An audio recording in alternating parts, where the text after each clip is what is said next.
ವಿಷಯ ಬೇರೆದಿದೆಯಲ್ಲ. ನಾನು ಹಣದಿಂದೊಂದು ಕನ್ಯೆಯನ್ನು ಆರಿಸದೆ ಗುಣದಿಂದೊಂದು ವಧುವನ್ನು ಆರಿಸಿದ್ದೇನೆ. ಬಡವರ ಹುಡುಗಿ ನಡೆ ನುಡಿಯಲ್ಲಿ ಅಪ್ಪಟ ಅಪರಾಧಿಯಲ್ಲ. ಅಂದರೆ ನಿನ್ನ ಮನವನ ಅಪರಿಸಿದ ಪುಷ್ಪಭಾವವನ್ನು ನಾನು ತಿಳಿಯಬಹುದೇ? ಕಮಲನ ಕಮಲ ಬಡವಳೆಂಬ ಕೆಸರಿನಲ್ಲಿ ಹುಟ್ಟಿ ಬೆಳೆದರೂ ತನ್ನ ಸೌಂದರ್ಯದಿಂದ ಶ್ರೀಮಂತರ ಮನ ವರ್ಣಿಸಿದ ಕಮಲ. ಬ್ರಹ್ಮ ಸರಸ್ವತಿಯರಿಗೆ ವಾಸ ಮಾಡಲು ಅನುಮತಿ ಇಟ್ಟ ಕಮಲನ. ಅಂದರೆ ನಿನ್ನ ಮಾತಿನ ಅರ್ಥ ನನ್ನ ಬಾಲ್ಯ ಸ್ನೇಹಿತ ಚಂದ್ರುವಿನ ತಂಗಿ ಕಮಲ, ನಿಮ್ಮ ಸ್ನೇಹಿತ ರಘುವಿನ ಸಹೋದರಿ ಕಮಲನ. ಓಹೋ, ಒತ್ತಿನ ಕುತ್ತಿಗಾಗಿ ಕತ್ತೆ ಎಂದು ತಿಳಿತಿರುವ ಆ ಚಂದ್ರನ ತಂಗಿ ಕಮಲೆ ದುಡಿಯಲಾಗದೆ ಇಡೀ ಅನ್ನಕ್ಕಾಗಿ ನಾಯಿಯೊಂದನ್ನು ಆಶ್ರಯಿಸಿದ ಆ ರಘುವಿನ ಸಹೋದರಿ ಕಮಲೆ. ಹೌದಣ್ಣ, ಲಕ್ಷ್ಮಿ ವಂಚಿತಳಾಗಿ ಬಡವಳೆಂಬ ಒಂದು ಕಾರಣದ ಕೆಸರಿನಲ್ಲಿ ಸಿಕ್ಕು ಹೊರಬರಲು ದಾಡುತ್ತಿರುವ ಚಿನ್ನದ ಜಾಣ ಬಡ ಹುಡುಗಿ, ಚಿನ್ನದ ಮೀನಿಗೆ ಮೋಹದ ಗಾಳ.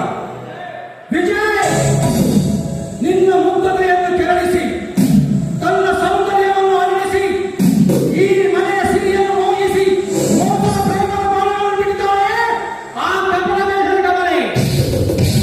ಇಂಥ ಹುಚ್ಚು ವಿಚಾರಗಳಿಗೆ ಬೆಳಕನ್ನು ಬಿಟ್ಟುಬಿಡು. ನಿನಗೆ ಅದು ರೂಪವಾದ ಕನ್ಯೆಯನ್ನು ಒಳ್ಳೆಯ ನೋಡೋಣ. ಇಲ್ಲಣ್ಣ, ಸರ್ವ ವಿಧದಲ್ಲೂ ಅಕ್ಕ ಸಾಲಿಗೆನಂತೆ ಪರೀಕ್ಷೆಯ ಪುಟಕ್ಕಿಟ್ಟಿದ್ದರು. ಕಲ್ಮಶವಿಲ್ಲದ ಬೆಳಗಿನ ಚಿಕ್ಕ ಚೊಕ್ಕ ಚಿನ್ನವರು. ಚಿನ್ನ ತುಕ್ಕು ಹಿಡಿದಿರುವ ಕಬ್ಬಿಣ ಚಿನ್ನವಂತೆ. ವಿಜಯ್, ಶಕ್ತಿ ವಜ್ರವನ್ನೇ ಕೊಂಡುಕೊಳ್ಳುವ ಶಕ್ತಿ ನಮ್ಮದಿರುವಾಗ ಆ ತುಕ್ಕು ಹಿಡಿದಿರುವ ಕಬ್ಬಿಣ ಸಾವಾಸ ನಮಗೆ ಬೇಕು. ನಾನು ನನ್ನ ಮನಸಾರ ಮೆಚ್ಚಿ ನನ್ನ ಮನದಾಗರದ ಲೇಡಿಯನ್ನು ಮಾತುಕೊಂಡಿದ್ದೇನಣ್ಣ. ಈ ಕುಬೇರ ನಾಡಿನಲ್ಲಿ ಅರಿಯುವ ಯೋಗ್ಯತೆ ಆ ಪರಭಿಕಾಮಿಗಳಿಗೆ ಒಂದು ಚಕಾರವಿದೆ. ಆದರೂ ಮಾತು ಕೊಟ್ಟಾಗಿ ಅಣ್ಣ, ತಪ್ಪಲಿಷ್ಟವಿಲ್ಲ. ಕೊಟ್ಟ ಮಾತನ್ನು ನಡೆಸಿಕೊಂಡು ನೀನೇನು ನಾಶ ಬಿಟ್ಟ ಸಂತರಿದ್ದೇನೋ. ಏನೋ ಬುದ್ಧಿಮಾನರಾಗಿ ಮಾತು ಕೊಟ್ಟಿರಬಹುದು. ಅಂದಾಗ ಮಾತ್ರ ಅವರನ್ನೇ ವಿವಾಹವಾಗಬೇಕಂದ್ರೆ ಕಾನೂನಿನವರಿಗೆ ನೀನೇ ಆಲೋಚನೆ ಮಾಡಿ ಹೇಳು. ನಮ್ಮ ರಾಜ ಅಂತಸ್ತಿಗೆ ತಕ್ಕಂತೆ ನಡೆದುಕೊಳ್ಳುವ ನೈಪುಣ್ಯತೆ ಆ ಸಂಸ್ಕೃತಿಗೆ ಬಂದಿದೆ. ಅಂತಸ್ತು ಅಂತಸ್ತು ಎಂದು ಅಂತಸ್ತಿನ ಶಿಖರವನ್ನೇರಿ ಹೇಗೆ ಬೆಳೆದಿರಣ್ಣ?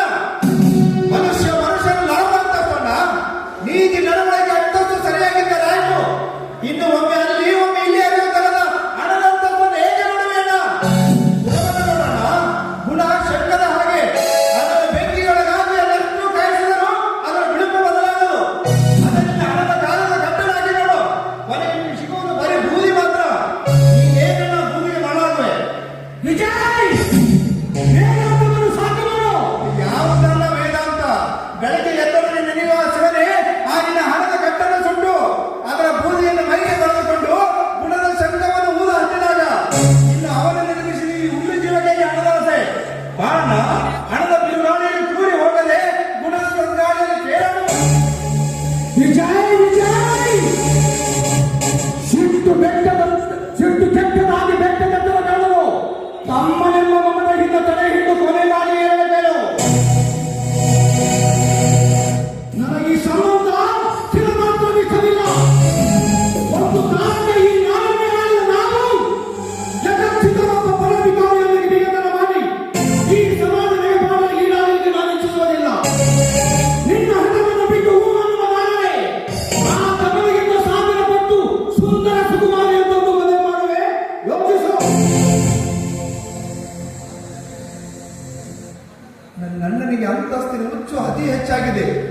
ಈ ಸಂದರ್ಭದಲ್ಲಿ ವಿಚಾರಣೆ ಹೆಚ್ಚಿಸಿ ಘರ್ಷಣೆಗೆ ಅವಕಾಶ ಮಾಡುವುದು ಬೇಡ. ಸಮಯ ನೋಡಿ ಮತ್ತೊಮ್ಮೆ ವಿಚಾರಿಸಿದ್ರಾಯ್ತು.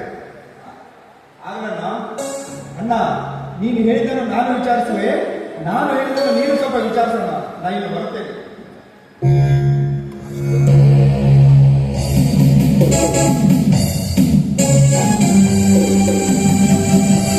ವಿಚಾರಿಸಬೇಕಂತೆ ಈ ನಾಗರಾಜನ ವಿಚಾರ ಬದಲಾಯಿಸಿದರೆ ಹುಟ್ಟುವ ಸೂರ್ಯ ತನ್ನ ದಿಶೆಯನ್ನು ಬದಲಾಯಿಸಬೇಕಾಗಿತ್ತು.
ಪರಿಹಾರಗಳು ಸುಲಭವಾಗಿ ಸಿಗುತ್ತಿರುವಾಗ ಸಂತೋಷವಾಗುವುದು ಸ್ವಾಭಾವಿಕವರೆಗೂ. ಇರಲಿ, ಈ ನಮ್ಮ ಅತಿಥಿಗಳಿಗೆ ನಮ್ಮ ಮಂದಿರವನ್ನು ತೋರಿಸಿದೆಯಾ? ನೋಡಿದ ನಾಗರಾಜ್, ಅರಮನೆ ಹಳೆಯದಾದರೂ ಹೊಸದನ್ನು ಬೀರಿಸುತ್ತಿದೆ. ಹಾ, ನೋಡಿ ನಾಗರಾಜ್, ಇವಳು ಲಾವಣ್ಯ ಅಂತ ನನ್ನ ಸಹೋದರಿಯೋ ಗೆಳತಿಯೋ ಅನ್ನೋದನ್ನು ನಾನು ಇಚ್ಛಿಸುವುದಿಲ್ಲ. ಒಟ್ಟಾರೆಯಾಗಿ ನನ್ನಲ್ಲಿ ನಂಬಿಕೆ ಇದ್ದರೆ ಸಾಯುವವರೆಗೂ ಸಾಕುವ ಹೊಣೆ ನನ್ನದು. ಉಂಡ ಮನೆಯನ್ನು ಮುಗಿಯುವ ದ್ರೋಹಿ ನಾನಲ್ಲ. ಈ ಚಾಣಕ್ಯ ಸ್ನೇಹಕ್ಕಾಗಿ ಪ್ರಾಣ ತ್ಯಾಗಕ್ಕೂ ಸಿದ್ಧ. ನಿಮ್ಮೊಂದಿಗಿನ ಸ್ನೇಹ ಬಂಧನ ನಮಗೆ ಸಂತೋಷವನ್ನುಂಟು ಮಾಡಿದೆ. ರಘು, ಈ ವಜ್ರಗಳನ್ನು ಮಾರಿ ಬಂದ ಹಣವನ್ನು ಎಚ್ಚರಿಕೆಯಿಂದ ತೆಗೆದುಕೊಂಡು ಬಾ. ಸರಿ ಬಾಸ್, ನಾನು ಈಗಲೇ ಹೊರಡುವೆ. ಭದ್ರ, ಏ ಭದ್ರ!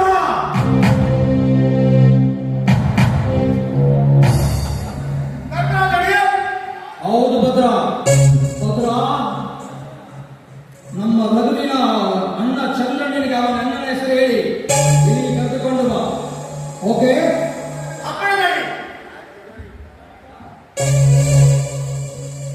ಚಾಣಕ್ಯ, ನಿಮ್ಮ ಲಾವಣ್ಯನ ಕಲೆಗಳ ಪರಿಚಯ ಮಾಡಿಸಿದ್ರ ನಮಗೆ? ನಾಗರಾಜ್, ನಮ್ಮ ಲಾವಣ್ಯ ಅದ್ಭುತ ನೃತ್ಯಗಾರ್ತಿ. ಇವಳು ನೃತ್ಯ ನೋಡಬೇಕೆಂದರೆ ಮರುಭೂಮಿಯಲ್ಲಿ ಅಮೃತ ಕುಡಿದಂತೆ. Good, very good.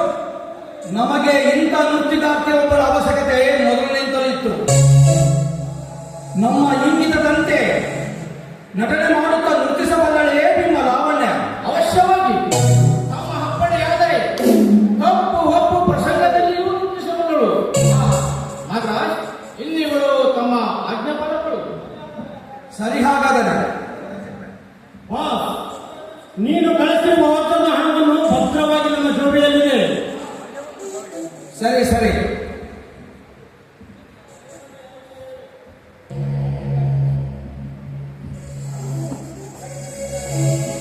ಒಳಗೆ ಬನ್ನಿ, ಎಲ್ಲ ವಿಷಯ ಹೇಳು.